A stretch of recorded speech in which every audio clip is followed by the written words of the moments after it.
यानंतर या प्रकरणातील पुढील भाग आपण अभ्यासणार आहोत। पान 6 आणि 7 या दोन पानांवरती तुम्हाला माहिती दिलेली आहे। त्यातील पहिला जो भाग आहे तो रेषाखंड। आपण ही माहिती थोडक्यात समजून घेऊया आणि नंतर त्यावर आधारित उदाहरणे सोडवूया। रेषाखंड या ठिकाणी ए आणि बी हे दोन बिंदू मी दाखवलेत बघा, आणि ह्या दोन बिंदूंना जोडणारा हा मी भाग काढलेला आहे।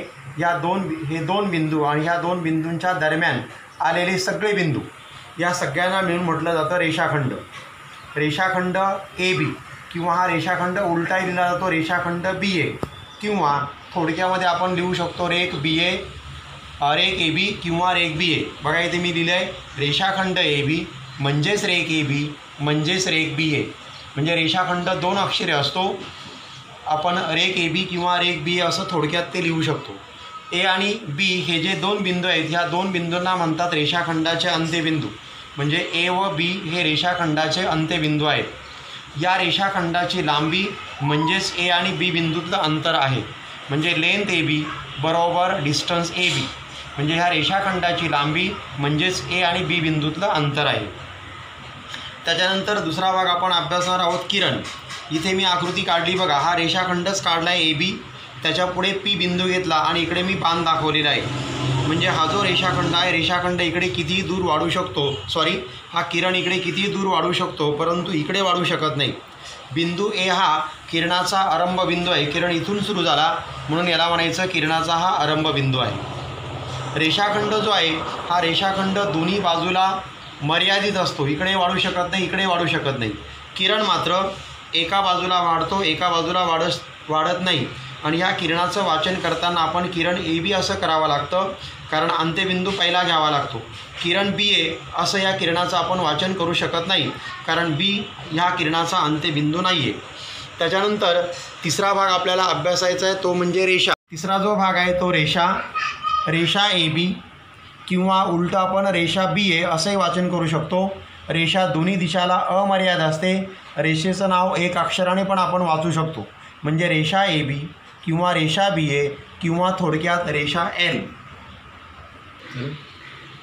त्यानंतर पुढील भाग आहे एकरूप रेषाखंड।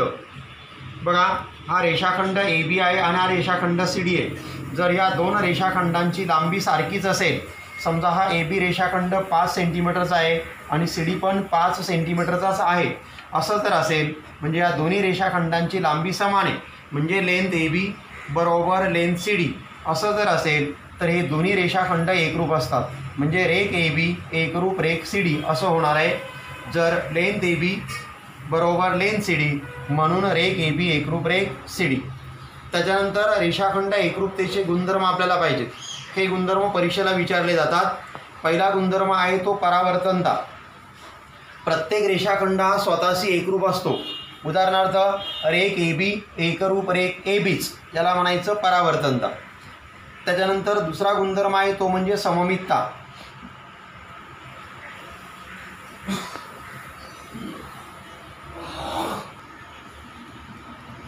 दुसरा गुणधर्म आहे सममितता। जर रेख ए बी एकरूप रेख पी क्यू, म्हणजे ए बीची लांबी किंवा ए बी एकरूप पी क्यू आहे, ए बी हा पी क्यू बरोबर एकरूप आहे, तर उलटं रेख पी क्यू एकरूप रेख ए बी, तर रेख पी क्यू एकरूप रेख ए बी असतं, याला म्हणतात सममितता। त्यानंतर तिसरा गुणधर्म आहे संक्रमकता।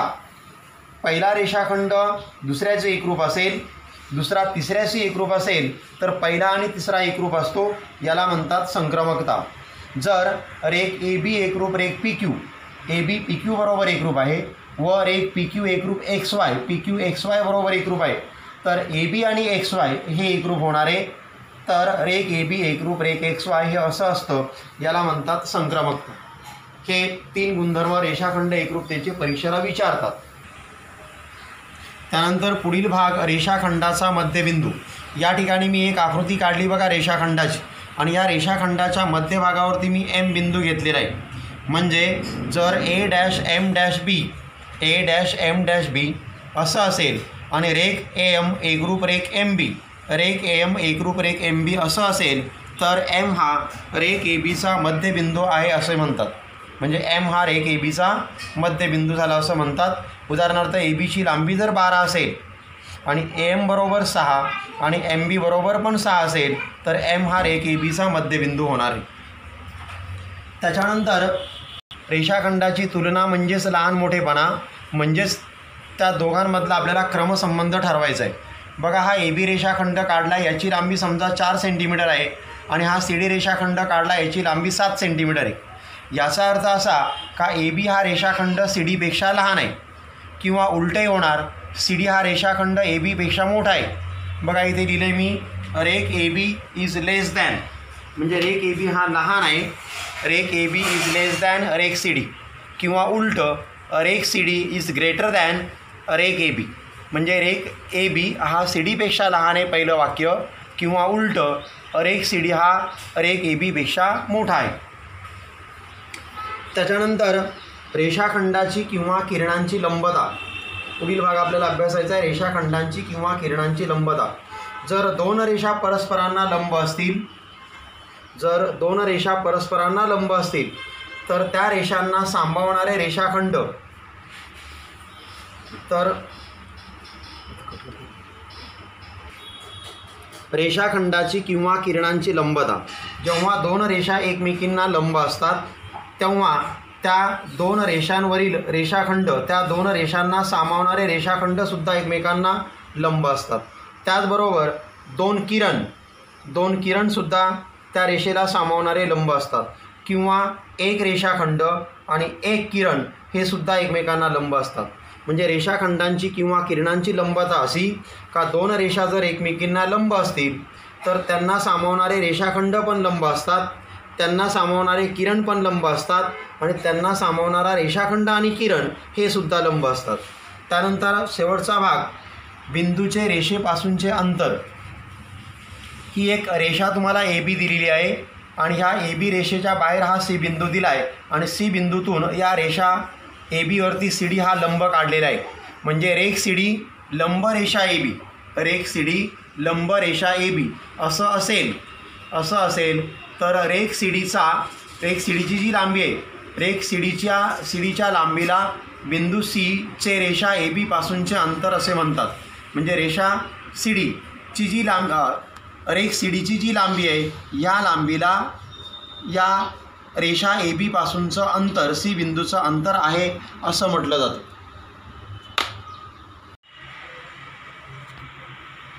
सराव संच 1.2 त्यातील आपण उदाहरणे बघूया. त्यातील पहिलं जे उदाहरण आहे म्हणजे 1/7 पानावरील पहिलं उदाहरण. मी उदाहरण वाचतो आणि नंतर आपण त्याचं उत्तर बघूया. पुस्तकात पाहिजे तुम्ही पान नंबर 7 उदाहरण क्रमांक 1.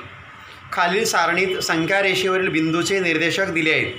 त्यावरून पुढील रेषाखंड एकरूप आहे का ते ठरवा. खाली तुम्हाला सारणी दिलेली आहेत, बिंदू दिलेत आणि त्यांचे निर्देशक दिलेले आहेत. बघा, सारणीमध्ये पाहिजे एचा निर्देशक ऋण 3 आहे, बीचा 5, सीचा 2, डीचा ऋण 7 आणि ईचा 9. आणि त्यावरून तुम्हाला पहिली रेषाखंडाची जोडी दिलेली आहे, रेख डी व रेख ए बी. हे रेषाखंड एकरूप आहेत किंवा नाही ते आपल्याला शोधायचे. आपण डी ई म्हणजे आपण पहिल्यांदा डी आणि ई या बिंदूतलं अंतर काढूया. डीचा निर्देशक ऋण 7 आहे, ईचा निर्देशक 9 आहे. अगोदर पण आपलं हे झालेलं आहे. 9 ऋण 7पेक्षा मोठे, म्हणजे 9 इज ग्रेटर दॅन -7. आणि मग आपल्याला डी आणि ई बिंदूतलं अंतर काढायचं. म्हणजे डिस्टन्स डी ई बरोबर 9 वजा ऋण 7. मोठ्या निर्देशकातून लहान निर्देशक आपण वजा करतो, म्हणजे 9 वजा ऋण 7. आता कंसाच्या बाहेर ऋणचिन्ह आहे म्हणजे आतलं चिन्ह बदलणार, म्हणजे 9 अधिक 7 होणार. 9 अधिक 7 बरोबर 16. म्हणजे डिस्टन्स डी तुम्हाला मिळालं 16. दोन बिंदूतलं अंतर म्हणजेच त्या दोन बिंदूंना जोडणाऱ्या रेषाखंडाची लांबी. अगोदर आपण बघितलेलं आहे का डिस्टन्स डी म्हणजेच लेंथ डी, आणि मग डिस्टन्स डी बरोबर 16. याचाच अर्थ लेंथ डी बरोबर 16, म्हणजे डी या रेषाखंडाची लांबी 16 आहे. हे झालं विधान आपलं 1. त्याच्यानंतर याला जोडीचा रेषाखंड जो आहे तो ए बी, म्हणजे तुम्हाला ए आणि बी बिंदूतलं अंतर काढावं लागेल. तसेच एचा निर्देशक आहे ऋण 3 आणि बीचा निर्देशक आहे 5. 5 आणि ऋण 3 मध्ये 5 मोठे म्हणजे 5 इज ग्रेटर दॅन ऋण 3. आणि मग आपण डिस्टन्स ए बी काढणार आहोत. डिस्टन्स ए बी बरोबर 5 वजा ऋण 3. 5 वजा ऋण 3. ऋण चिन्ह कंसाच्या बाहेर आहे म्हणजे आतलं चिन्ह बदललं म्हणजे 5 अधिक 3 झाले आणि 5 अधिक 3 बरोबर 8 म्हणजे डिस्टन्स ए बी तुम्हाला 8 मिळालं. डिस्टन्स ए बी म्हणजेच लेंथ ए बी म्हणून लेंथ ए बी बरोबर 8 हे झालं विधान तुमचं 2. आता विधान 1 आणि विधान 2 या दोघांचं आपण जर निरीक्षण केलं तर विधान 1ची किंमत आली 16 आणि विधान 2ची किंमत आली 8 म्हणजे 16 आणि 8 समान नाही म्हणजे ह्या विधानांच्या उजव्या बाजू सारख्या नाहीत. बरोबरच्या पलीकडे 16 लिहिलेत, इथे बरोबरच्या पलीकडे 8 लिहिलेले आहेत म्हणजे ह्या उजव्या बाजू झाल्या. 16 बरोबरच्या इकडे मी लेंथ डी लिहिलं आहे म्हणजे ही डावी बाजू झाली. लेंथ डी ही डावी बाजू, बरोबरच्या तिकडची उजवी बाजू म्हणजे 16. त्याचप्रमाणे इथे लेंथ ए बी ही डावी बाजू झाली आणि 8 ही उजवी बाजू झाली. 16 आणि 8 समान नाही म्हणजे उजव्या बाजू समान नाही याचा अर्थ डाव्या बाजू पण समान नाही म्हणजेच लेंथ डी आणि लेंथ ए बी समान नाही म्हणजे विधान 1 व 2 वरून length D is not equal to length A B म्हणजे डी रेषाखंडाची लांबी आणि ए बी रेषाखंडाची लांबी समान नाही. जर रेषाखंडांची लांबी समान नसेल तर ते रेषाखंड एकरूप नसतात. म्हणून रेख डी आणि रेख ए बी हे एकरूप नाहीत. अशा प्रकारे पहिली जोडी आपल्याला एकरूप आहे किंवा नाही ती मिळाली. अशाच प्रकारे दुसरी जी जोडी आहे तीही जोडी एकरूप आहे किंवा नाही आपल्याला शोधायचं आहे. त्याच्यात म्हटले त्यांनी रेख बी सी आणि रेख ए डी. रेख बी सी आणि रेख आपल्याला शोधायचा आहे ए डी म्हणजे आपल्याला बी आणि सीचे निर्देशक द्यावे लागेल, ए आणि डीचे निर्देशक द्यावे लागेल, बी सी अंतर काढावं लागेल आणि ए डी अंतर काढावं लागेल. पहिला रेषाखंड आहे बी सी. बीचा निर्देशक 5 आणि सीचा निर्देशक 2. यामध्ये 5 आणि 2 मध्ये 5 मोठे म्हणजे 5 इज ग्रेटर दॅन 2. आणि मग आपण काढणार आता डिस्टन्स बी सी म्हणजे डिस्टन्स बी सी बरोबर मोठ्या निर्देशकातून लहान निर्देशक वजा करायचा म्हणजे 5 वजा 2 म्हणजे डिस्टन्स बी सी बरोबर आले 3. डिस्टन्स बी सी म्हणजेच लेन बी सी. लेन बी सी बरोबर आपल्याला मिळाले 3. हे आपलं झालं विधान 1. याच प्रकारे रेख ए डीची आपल्याला लांबी काढायची आहे म्हणजे एचा निर्देशक ऋण 3 आणि डीचा निर्देशक आहे ऋण 7. ऋण 3 आणि ऋण 7 मध्ये ऋण 3 मोठे आहे म्हणजे ऋण 3 इज ग्रेटर दॅन ऋण 7 म्हणजे ऋण 3 ऋण 7 पेक्षा मोठे आहे. म्हणून डिस्टन्स ए डी बरोबर ए आणि डी बिंदूतलं अंतर मोठ्या निर्देशकातून लहान निर्देशक वजा करायचा म्हणजे ऋण 3 वजा ऋण 7. ऋण 3 तसेच कंसाच्या बाहेर ऋण चिन्ह म्हणजे आतलं चिन्ह बदललं अधिक 7. उलटं बोललं आपण तर 7 वजा 3 म्हणजे 7 मधून 3 गेले मिळाले 4 म्हणजे डिस्टन्स ए डी बरोबर 4. डिस्टन्स ए डी म्हणजेच लेंथ ए डी म्हणजे डिस्टन्स ए डी बरोबर 4 म्हणजेच लेंथ ए डी बरोबर 4. हे झालं विधान आपलं 2. सेम पहिल्याप्रमाणे आलं. विधान 1 आणि 2चा आपण जर विचार केला तर विधान 1 मध्ये किंमत आली 3 आणि इथे आलेली आहे 4. 3 बरोबर 4 येत नाही म्हणजे या विधानांच्या उजव्या बाजू समान नाहीत. जर उजव्या बाजू समान नाही तर डाव्या बाजू पण समान येणार नाही. याचा अर्थ length B C is not equal to length A D म्हणजे length B C is not equal to length B C. Is not equal to म्हणजे समान नाही म्हणजे लेंथ बी सी आणि लेंथ ए डी समान नाही. जर यांची लांबी जर समान नसेल तर हे रेषाखंड एकरूप होणार नाही म्हणून रेख बी सी व रेख ए डी एकरूप नाहीत. अशा प्रकारे आपण हे दुसरं उदाहरण सोडवू शकतो. त्यानंतर त्यातील तिसरा प्रश्न रेख बी व रेख ए डी. रेख बी ई आणि रेख ए डी हे एकरूप आहे की नाही आपल्याला ते शोधायचे. तुम्हाला सारणीमध्ये बीचा निर्देशक 5 दिलेला आहे आणि ईचा निर्देशक 9 आहे. 5 आणि 9ची आपण जर तुलना केली तर यामध्ये 9 मोठे आहेत म्हणजे 9 इज ग्रेटर दॅन 5. मग आपल्याला डिस्टन्स बी काढायचं. डिस्टन्स बी बरोबर 9 वजा 5. मग डिस्टन्स बी बरोबर 9मधून 5 गेले 4. डिस्टन्स बी म्हणजेच लेंथ बी म्हणजे लेंथ बी बरोबर तुम्हाला मिळाले 4. हे झालं तुमचं पहिलं विधान. तसेच आता तुम्हाला रेख ए डी काढायचं आहे. म्हणजे एचा निर्देशक ऋण 3, डीचा निर्देशक ऋण 7. अगोदर पण आपण हे सोडवले. यामध्ये ऋण 3 ऋण 7पेक्षा मोठे आहे, म्हणजे डिस्टन्स AD बरोबर ऋण 3 वजा ऋण 7. मोठ्या निर्देशकातून लहान निर्देशक आपल्याला वजा करायचं. ऋण 3 तसेच हे चिन्ह बदललं, अधिक झालं, म्हणजे 7 वजा 3 म्हणजे 4 मिळाले. म्हणजे डिस्टन्स AD बरोबर तुम्हाला 4 मिळाले.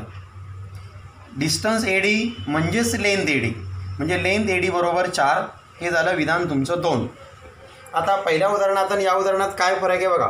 पहिल्या उदाहरणामध्ये हे 4 या बाजू सारख्या नव्हत्यात, परंतु या उदाहरणामध्ये मात्र या बाजू सारख्या आलेल्या आहेत.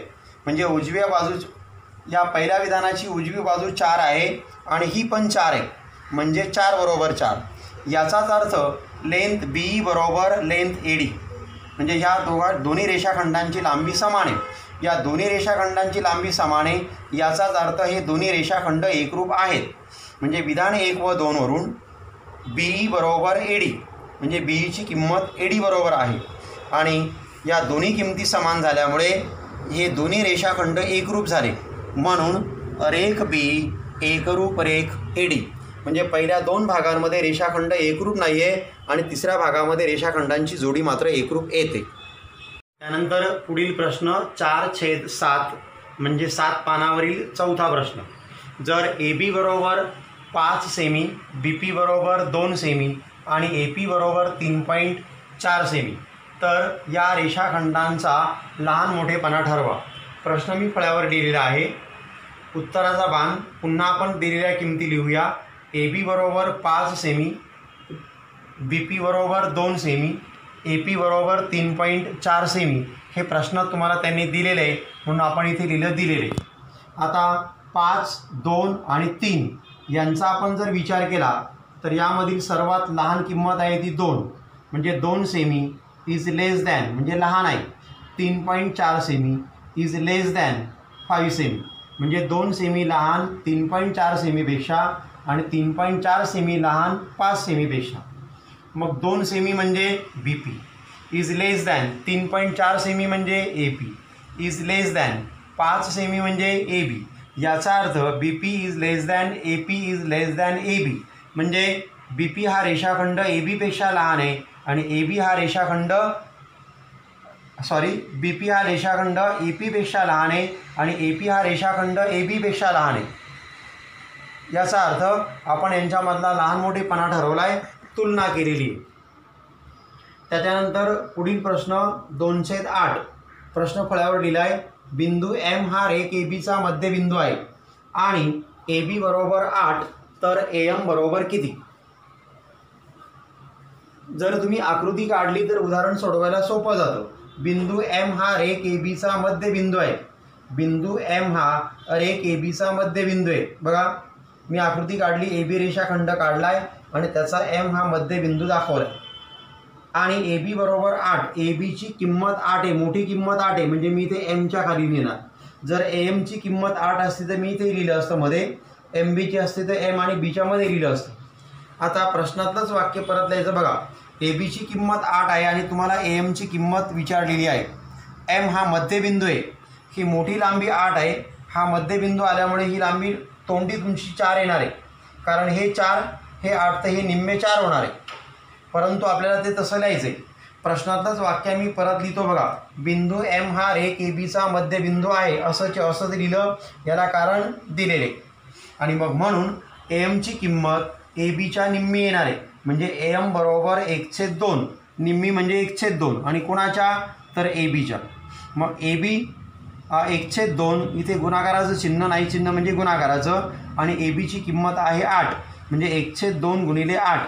आता इथे आपण जर भाग दिला तर 2 एके 2, 2 दुने 4, 2 चौक 8, म्हणजे 2 एके 2, 2 चौक 8. याचा अर्थ AMची किंमत तुम्हाला मिळाली 4. अशा प्रकारे AMची किंमत आपल्याला मिळाली. त्यानंतर 3/7 7 पानावरील तिसरा प्रश्न. बिंदू P हा रेख CDचा मध्यबिंदू आहे आणि CP बरोबर 2.5. रेख CDची लांबी काढा. आता बिंदू P हा रेख CDचा मध्यबिंदू आहे, म्हणजे एक रेषाखंडाची लांबी काढायची, त्याला नाव द्यायचं CD आणि त्याचा P हा घ्यायचा मध्यबिंदू. आणि सी पीची लांबी तुम्हाला दिलेली 2.5. मग याचा अर्थ ही सी डीची जी किंमत आहे ही सी डीची किंमत या सी पीच्या डबल होणार आहे. इकडे पहिल्या उदाहरणामध्ये आपण बघा ए बीची किंमत तुम्हाला दिली होती 8 आणि त्यावरून आपण ए एमची किंमत काढली होती. ए एमची किंमत हाफ आली होती, अर्धी आली होती. ए एमची किंमत निम्मी आहे म्हणजेच ए बीची किंमत डबल आहे. तोच प्रकार इथे बघा सी पीची किंमत 2.5 आहे म्हणजेच सी डीची किंमत डबल आहे. आणि मग प्रश्नातलंच वाक्य आपण परत दिलं, बिंदू पी हा रेख सी डीचा मध्यबिंदू आहे दिलेले, म्हणून या सी डीची किंमत विचारली. सी डीची किंमत सी पीच्या डबल होणार आहे म्हणजे सी डी बरोबर 2 सी पी. आणि मग 2 तसेच सी पीची किंमत 2.5. 2.5 आणि 2चा जर गुणाकार आपण केला, समजा पॉईंट नाही आहे म्हणजे 25. 25 दुने 50 आणि एक स्थान मागे यायचं पॉईंट असल्यामुळे म्हणजे सी डी बरोबर आपल्याला मिळाली 5.0. त्या शून्याला काही किंमत नाही म्हणजे सी डी बरोबर 5. पण तुम्हाला रेख सी डीची लांबी काढायला सांगितली म्हणून आपण लिहिणार इथे लेंथ सी डी बरोबर 5. अशाच प्रकारचा एक प्रॅक्टिस म्हणून आपण प्रश्न घेणार आहे. बिंदू पी हा रेख सी डीचा मध्यबिंदू आहे. इथे मी लिहिलं आहे रेख पी क्यूचा एम हा मध्यबिंदू आहे. वाक्यरचना जरी वेगळी असेल तर अर्थ मात्र तोच आहे. जर पी एम बरोबर 7.2 सेमी, इथे सी पी बरोबर 2.5 दिले बघा. इथे पी एम बरोबर 7.2, इथे एकक दिलं नाही, इथे मी एकक घेतलं आहे सेमी. तर पी क्यू काढा. मग आपण दिलेल्या माहितीप्रमाणे आकृती काढणार आहोत. रेख पी क्यूचा एम मध्यबिंदू आहे म्हणजे रेषाखंड पी क्यू काढला, त्याचा एम हा मध्यबिंदू दाखवला आणि पी एम बरोबर तुम्हाला त्यांनी दिले 7.2 सेमी. तर पी क्यू काढा म्हणजे या पी क्यूची किंमत तुम्हाला काढायला सांगितली आहे. रेख पी क्यूचा एम हा मध्यबिंदू आहे. रेख पी क्यूचा एम हा मध्यबिंदू आहे, याला कारण दिलेले. आणि मग पी क्यूची किंमत पी एमच्या डबल येणार आहे पहिल्याप्रमाणेच. मग पी क्यू बरोबर 2 पी एम. 2 गुणिले 7.2 या दोघांचा करायचा गुणाकार. बे दुने 4 आणि बे साती 14 म्हणजे एक स्थान आपल्याला मागे यावं लागेल म्हणजे पी क्यूची किंमत तुम्हाला मिळाली पी क्यू बरोबर 14.4 सेंटीमीटर. त्यानंतर 6वा प्रश्न पान नंबर 8 6/8. या प्रश्नाची मी आकृती काढलेली आहे. प्रश्न वाचतो. खालील आकृतीच्या आधारे प्रश्नांची उत्तरे लिहा. ही एक आकृती तुम्हाला दिली आणि हिच्या आधारे तुम्हाला प्रश्नांची उत्तरे लिहायची. ह्या संख्या रेषेवरती तुम्हाला हे बिंदू दाखवलेले आहेत आणि हे त्यांचे निर्देशक आहे. एचा निर्देशक 0 आहे, बीचा निर्देशक 2, सीचा निर्देशक 4 आणि डीचा निर्देशक 6 आहे. काही बिंदूंचे निर्देशक तुम्हाला दिलेले नाहीत. इथे 0 आहे, 2 आहे. इथे एक पॉईंट दिला बघा बिंदू तुम्हाला, त्याचं नाव तुम्हाला दिलेलं नाही पण त्याचा निर्देशक 1 येणार आहे म्हणजे 0 1 2. इथे 3 4 5 6. याचप्रमाणे इकडे -1 -2 -3 -4 -5 आणि -6. यूचा निर्देशक नाही आहे म्हणजे तो -6 आहे, हा -5 आहे. आणि मग तुम्हाला त्यांनी विचारलेल्या प्रश्नांची उत्तरे द्यायची. बिंदू बी पासून समदूर असणारे बिंदू कोणते? बिंदू बी. इथून समदूर असलेले बिंदू आपल्याला शोधायचे. जर आपण इकडे जर गेलो तर 1 अंतरावर हा बिंदू मिळाला बघा, पण त्याला नाव नाही. इकडे 1 अंतरावर आलो, हा बिंदू मिळाला, त्यालाही नाव नाही. मग आपण 2 अंतरावर जाऊया. बी पासून सी पर्यंत 2 अंतरावर गेलं आणि इकडे जर 2 अंतरावर आलं तर ए बिंदू मिळतो. म्हणजे बी पासून समान अंतरावर असणारा बिंदू आला ए आणि सी. म्हणजे बिंदू ए व सी, बिंदू ए आणि सी हे 2 बिंदू बी पासून समदूर आहेत. अजून आपल्याला शोधायचं आहे. जर आपण बिंदू व्ही घेतला 1 2 3 अंतरावर, तर इकडे 3 अंतरावर तुम्हाला यावं लागेल 1 2 3. पण ह्या बिंदूला नावच नाही म्हणजे व्ही घेऊन चालणार नाही. आता पुढचा बिंदू आपण घेऊया डी. आता डी किती अंतरावर आहे बघा, 1 2 3 आणि 4. मग इकडे 4 अंतरावर यायचं आहे, 1 2 3 आणि 4 म्हणजे पी बिंदू आला. म्हणजे पी बिंदू आणि डी बिंदू हे सुद्धा बिंदू बी पासून समदूर आहेत. बिंदू डी व बिंदू पी हे बिंदू बी पासून समदूर आहेत. म्हणजे बिंदूंच्या 2 जोड्या तुम्हाला मिळाल्यात. दुसरा प्रश्न विचारला आहे त्यांनी, बिंदू क्यू पासून समदूर असणाऱ्या बिंदूंची एक जोडी लिहा. बिंदू क्यू पासून, हा बिंदू क्यू आला बघा, बिंदू क्यू पासून समदूर असणाऱ्या बिंदूंची एक जोडी तुम्हाला लिहायला सांगितली. इकडे आलो तर एक अंतरावर यू आला आणि इकडे आलो तर एक अंतरावर एल आला, म्हणजे यू आणि एल ही एक जोडी तुम्हाला मिळालेली बघा. यू आणि एल, बिंदू एल व बिंदू यू हे बिंदू क्यू पासून समदूर आहेत. यू आणि एल हे बिंदू क्यू पासून समदूर आहेत. अजून एक जोडी आपल्याला मिळते बघा. क्यू पासून इकडे जर आला तर 1 आणि 2 म्हणजे आर बिंदू मिळाला. इकडे जर गेलात तर 1 आणि 2 म्हणजे पी बिंदू मिळाला. म्हणजे बिंदू पी आणि बिंदू आर हे सुद्धा बिंदू क्यू पासून समदूर आहेत. इथे लिहिले बघा मी, बिंदू पी व बिंदू आर हे बिंदू क्यू पासून समदूर आहेत. त्याच्यानंतर पुढील प्रश्न विचारला आहे तुम्हाला डिस्टन्स यू व्ही, त्यानंतर distance P C, distance V B आणि डिस्टन्स यू एल अशी तुम्हाला 4 अंतरे त्यांनी विचारलेली आहेत. मग ही अंतरे शोधताना आपण अगोदर पण अभ्यास लिहिला आहे. यूचा निर्देशक ऋण 5 आहे बघा, इथे ऋण 4 नंतर ऋण 5. यूचा निर्देशक ऋण 5 आहे आणि व्हीचा निर्देशक 5 आहे. इकडे व्ही आला बघा 4, त्याच्यापुढे व्हीचा निर्देशक 5 येणार आहे. आणि मग या दोघांमधलं अंतर आपल्याला शोधायचं. ऋण 5 आणि 5, 5 मध्ये मोठे आहे, 5 मोठे आहेत. 5 इज ग्रेटर दॅन -5 म्हणून डिस्टन्स यू व्ही बरोबर 5 वजा ऋण 5. 5 वजा ऋण 5 म्हणजे 5 अधिक 5, कंसाच्या बाहेर ऋण चिन्ह, आतलं चिन्ह बदललं. 5 आणि 5 झाले 10, म्हणजे डिस्टन्स यू व्ही बरोबर मिळाले आपल्याला 10. त्यानंतर दुसरं डिस्टन्स तुम्हाला काढायला सांगितले त्यांनी पी सी, म्हणजे आपल्याला पीचा निर्देशक आणि सीचा निर्देशक लिहिणं गरजेचं आहे. पीचा निर्देशक आहे ऋण 2 आणि सीचा निर्देशक आहे 4. मग मी इथे लिहिले बघा, पीचा निर्देशक ऋण 2, सीचा निर्देशक 4. ऋण 2 आणि 4 मध्ये 4 मोठे आहेत, म्हणजे 4 इज ग्रेटर दॅन -2 म्हणजे 4 ऋण 2पेक्षा मोठे आहे. मग डिस्टन्स पी सी काढताना आपण या मोठ्या निर्देशकातून लहान निर्देशक वजा करतो, म्हणजे 4 वजा ऋण 2 म्हणजे झाले 4 अधिक 2 म्हणजे डिस्टन्स पी सी बरोबर तुम्हाला मिळाले 6. त्याच्यानंतर पुढचं अंतर तुम्हाला काढायला सांगितलं आहे डिस्टन्स व्ही बी. व्हीचा निर्देशक बघा, व्हीचा निर्देशक ऋण 3 आणि हा ऋण 5 आला पुढे, ऋण 4 आणि सीचा निर्देशक 4 आहे म्हणजे व्हीचा निर्देशक 5 होणार आहे. मग व्हीचा निर्देशक 5 इथे मी लिहिला बघा. आणि बीचा निर्देशक 2 आहे, बीचा निर्देशक 2 त्यांनी दिलेलाच आहे. मग ह्या दोघांची जर आपण तुलना केली 5 आणि 2ची तर 5 2पेक्षा मोठे आहे, म्हणजे 5 इज ग्रेटर दॅन 2 म्हणजे 5 2पेक्षा मोठे आले.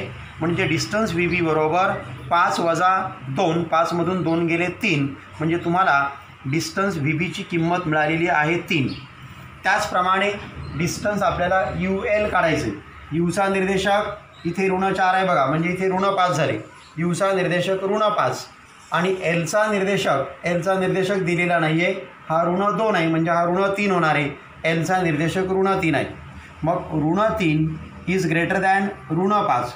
ऋण 3 ऋण 5पेक्षा मोठे म्हणजे डिस्टन्स यू एल बरोबर ऋण 3 वजा ऋण 5. मग ऋण 3 अधिक 5, 5 मधून 3 गेले 2 म्हणजे डिस्टन्स यू एल बरोबर तुम्हाला मिळालं 2. त्याच्यानंतर या भागातला शेवटचा प्रश्न 5वा 5/8. मी फळ्यावर आकृती काढलेली आहे. प्रश्न मी वाचतो फक्त, तुम्ही तो पुस्तकात प्रश्न पाहायचा आहे काय आहे ते. आकृतीच्या आधारे खालील प्रश्नांची उत्तरे द्या. ही आकृती आहे, या आकृतीच्या आधारे खालील प्रश्नांची उत्तरे द्यायची. मी प्रश्न फळ्यावर लिहित नाही, ते पुस्तकात तुम्ही पाहिजे. मी उत्तर फक्त सांगतो. किरण आर पीच्या विरुद्ध किरणाचे नाव लिहा. पहिला प्रश्न विचारला आहे किरण आर पी, म्हणजे आपल्याला इकडे जावं लागेल. किरण आर पीच्या विरुद्ध किरणाचे नाव लिहा. किरण आर पीचा विरुद्ध किरण, आर पी इकडे गेलो, विरुद्ध किरणांचा आरंभ बिंदू सारखाच असतो, म्हणजे हा आर इकडे गेला तर इकडे तुम्हाला घ्यावं लागेल आर एस किंवा आर टी असं पण नाव चालेल.